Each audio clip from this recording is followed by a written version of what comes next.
दोस्तों स्वागत है आपका। जैसे कि आप देख रहे हैं कि इस वक्त हम लोग ई सेक्टर में आए हुए हैं। मैंने सोचा कि क्यों ना मैं ई सेक्टर से शुरुआत करूं, बिकॉज यहाँ पर एंड होता है, तो हम धीरे धीरे ऐसे डी सेक्टर और सी सेक्टर की तरफ भी बढ़ेंगे और आवाम लोगों से भी बात करेंगे जिनके घर जाने वाले हैं, जिनको नोटिस मिल चुका है, जो रोड को लेके डिस्ट्रीब्यूट हो रहे हैं। तो इधर पे काफ़ी लोग खड़े हुए हैं, लेकिन मैं इरफान को ज़्यादा जानकारी होगी, मैं इरफान से ही बात करता हूँ पहले और इरफान से जानने की कोशिश करूँगा कि इरफान इधर पे जैसे कि हम लोग देख रहे हैं कि अभी काफ़ी का घर वर टूटने वाला है, ये सब चीज़ों को भी लेकर अभी बहुत ज़्यादा लोग परेशान हैं।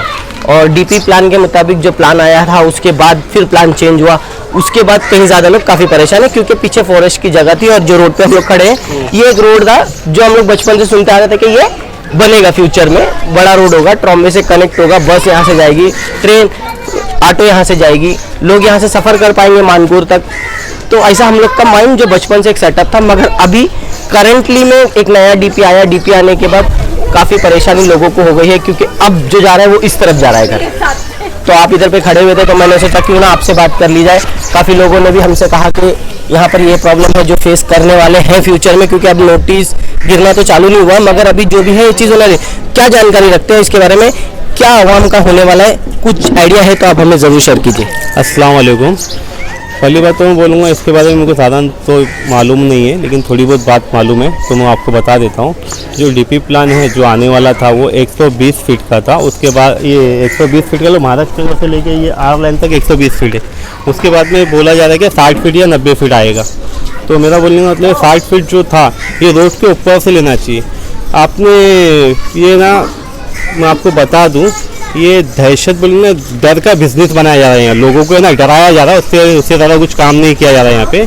डर का बिजनेस बनाया जा रहा है, पहले लोगों को डराएंगे फिर लोगों की जेब पैसा खाली करेंगे। लेकिन इरफान अभी जो है यहाँ पर बीएमसी ऑफिसर भी आकर आपके एरिया में ही ई सेक्टर में ही आके क्लियर कट बोला है कि उसने आप फिलहाल बायोमेट्रिक जमा कीजिए, टूटेगा। इसमें डर की क्या बात आ गई? डर की ये बात है कि बीएमसी ऑफिसर बोलने से पहले हमारे यहाँ के जो 5 साल कॉर्पोरेशन में रह चुके उनके पीए साहब ने एक बात कही है, आप पहले उनका वीडियो दिखा देना, बाद में मेरी ये बात बता देना। सोचते हैं आपके डिमांड है, इसको हम बाद में रखेंगे। ये एक साधारण सर्वे है, ये सर्वे कर रहे। रोड जो है समझो 120 फुट का है तो आगे से 50 मीटर, यहाँ से 50 मीटर से एक्स्ट्रा ले रहे। इसके बाद रोड जहाँ से आ रहा है उसका अलाइनमेंट होगा। वो वीडियो की कटिंग आपको दूंगा मैं।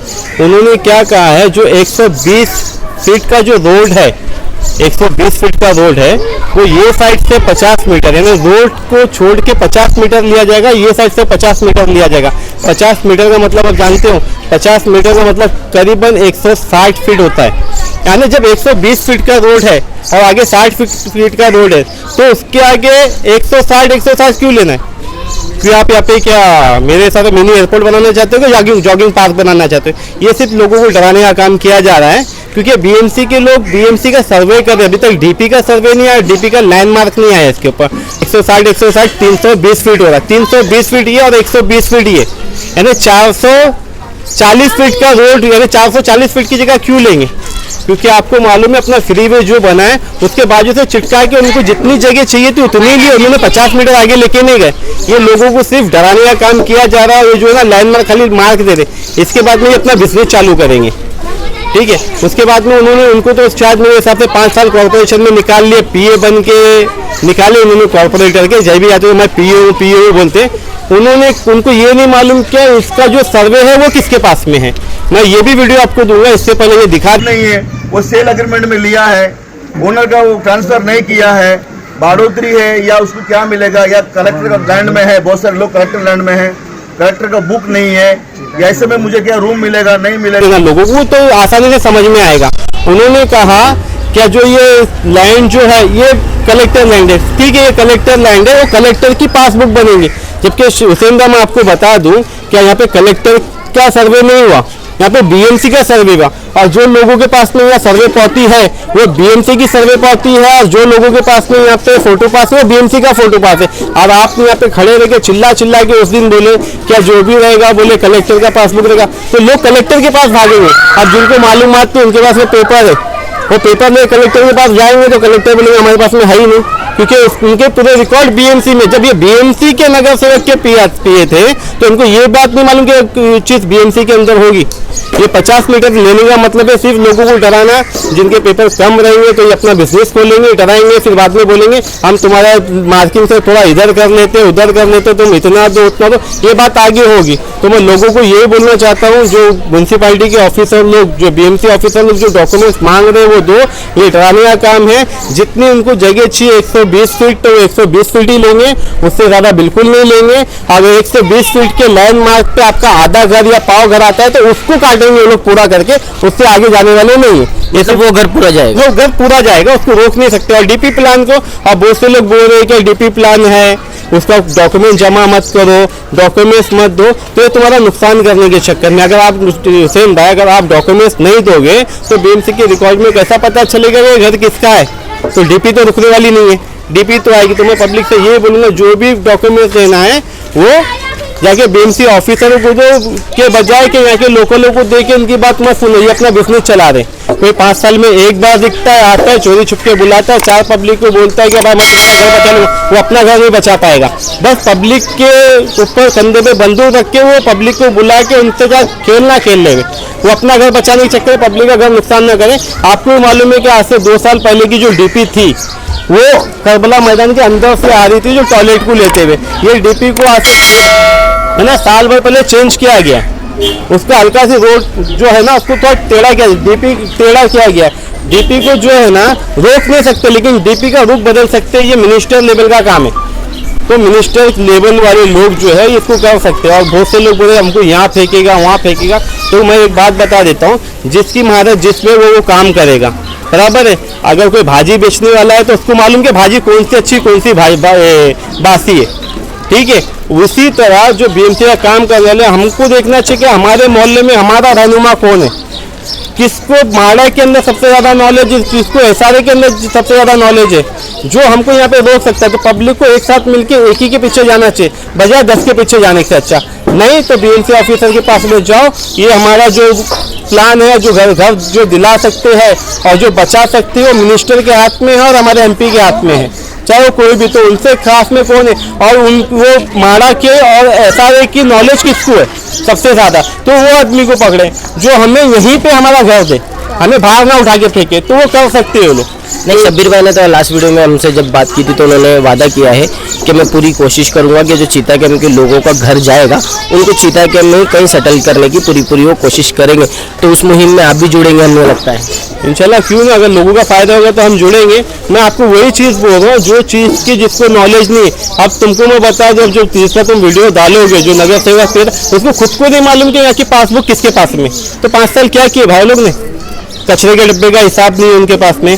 मेरे पास में तो ऐसी चीज़ें हैं, मैं आपको बताऊंगा अभी, ये देखो ये बता देता हूँ। और जो कचरे का डब्बा जो गायब कर दिया, जिनका उसके पास में रिकॉर्ड नहीं है, और बाथरूम पे कब्जा करके बैठे लॉर्ड 11 के। अब जो बात कर रहा था पीए, अब पीए को बाथरूम कम पड़ गया, इसकी वजह से उसकी वाइफ वो बाथरूम में उप जनरल सेक्रेटरी है, उसका संस्था का मैं बता देता हूँ आपको। नहीं, ये तो पर्सनल मैटर पे बात हो गई। बता रहा हूँ आपको, ये देखो ये लोग, मैं क्यों बता रहा हूँ ये देख लो। यहाँ पे दिया हुआ उप जनरल सेक्रेटरी नाम है आयशा राजा एडन ब्रो। ये बाथरूम में जनरल सेक्रेटरी की जरूरत क्या है? मेरा बोलने का मतलब ये फाउंडेशन होगा। हाँ, ये फाउंडेशन, ये संस्था है। ये संस्था में तो होते ही है ना, होते ही है, लेकिन ये जो इधर किया गया एमओई के लिए, अंदर वाले टॉयलेट के लिए, ये बीएमसी में सबमिट है। ये मेरे को बीएमसी से मिला, मैं उनके घर से नहीं लेके आया, ये बीएमसी का स्टाम्प है यहाँ पे और ये उनका नाम है। ये बीएमसी में उन्होंने क्यों दिए? लॉर्ड 11 के टॉयलेट के लिए। उनके जब टॉयलेट नहीं छोड़ रहे तो तुम्हारा घर क्या छोड़ेंगे, जब उनको नॉलेज ही नहीं है चीज की। मेरा बोलने का मतलब ये है भाई कि जो सरकार में रहता है वो ये सब चीजों का तो बेनिफिट उठाता ही है, तो इसमें लेकिन आपको तकलीफ नहीं होनी चाहिए था। तकलीफ नहीं हो रही, मैं लोगों को ये बता, जो बाथरूम पे बेनिफिट उठा रहा, तुम्हारे घर पे कितना बेनिफिट उठाएगा? उसने क्या बोला हुसैन भाई, 50 मीटर वन साइड का मतलब है 160 फीट। 160 फीट क्यों तोड़ेंगे तुम ये ऑफिसर, लेकिन उनके हाथ में तो नहीं है, उनके हाथ में नहीं है, लेकिन ये पब्लिक को डराने का काम किया जा रहा है। ये पब्लिक को डरा रहे। अब 160 फीट कहाँ तक जा रहा है? आगे तक का। यहाँ से अगर इस तरह रोड से थोड़ा बहुत इधर उधर रहेगा तो जब 160, यहाँ पे 60 फीट ही है, तो यहाँ से 50 मीटर क्यों आगे लेके जाएंगे? मेरा बोलने का मतलब है कि पब्लिक को डराने का काम कर रहा है। पब्लिक बिल्कुल ना डरे, ये जितना मीटर बता रहे, जितना फीट बता रहे उस पर बिल्कुल ना जाए जब तक कि डीपी का मार्किंग नहीं आता है।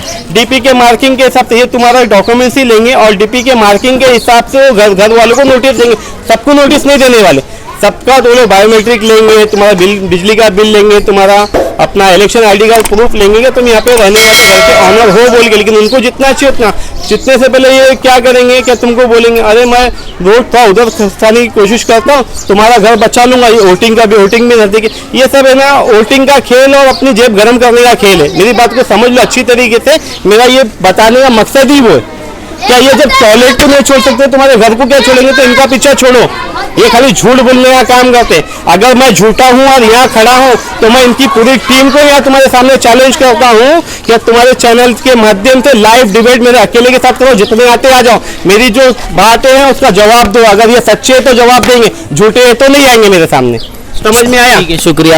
देखिए दोस्तों, इरफान भाई थोड़ा गर्म हो गए थे, मुझे ऐसा लग रहा था कि ये थोड़ा लोगों के भावुक में जैसे भावुक हो गए हैं। आपको मैं एक चीज और बता देता हूँ, जो नगर सेवक का भाई है उसके नाम पे एक टॉयलेट है, एमओवी नहीं, गवर्नमेंट बीएमसी ने उनको अटॉरिटी नहीं दी चालू करने की, उन्होंने ताला तोड़ के, मैंने सुना है कि ताला तोड़ के उन्होंने चालू किया, ताला खोल के चालू किया, किसी से चाबी लेके चालू किया, लेकिन अनअथॉरिटी क्यों चालू किया।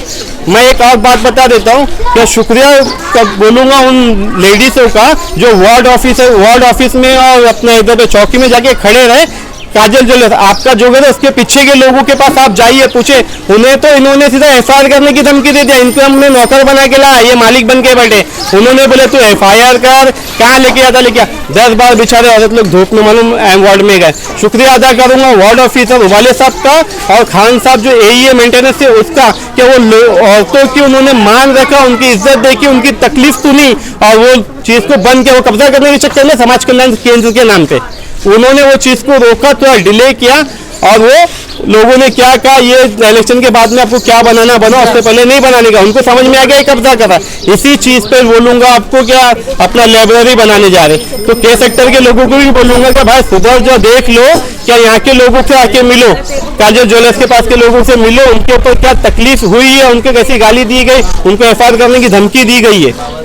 तो उस चीज से उनसे मिलेंगे वो लोग तो पता चलेगा। तो अपने इधर भी रोड तो ऐसे लोगों को कब्जा करने को मत दो। गवर्नमेंट की चीज है, पब्लिक प्रॉपर्टी है, ये हमारे पैसे से ये लोग ये सब चीज लेके आते हैं, काम करते हैं हमारे पैसे से, इनके घर का पैसा नहीं लगाते। और यहाँ जो डब्बा नहीं छोड़े कचरे का, तो तुम्हारा घर क्या छोड़ेगा।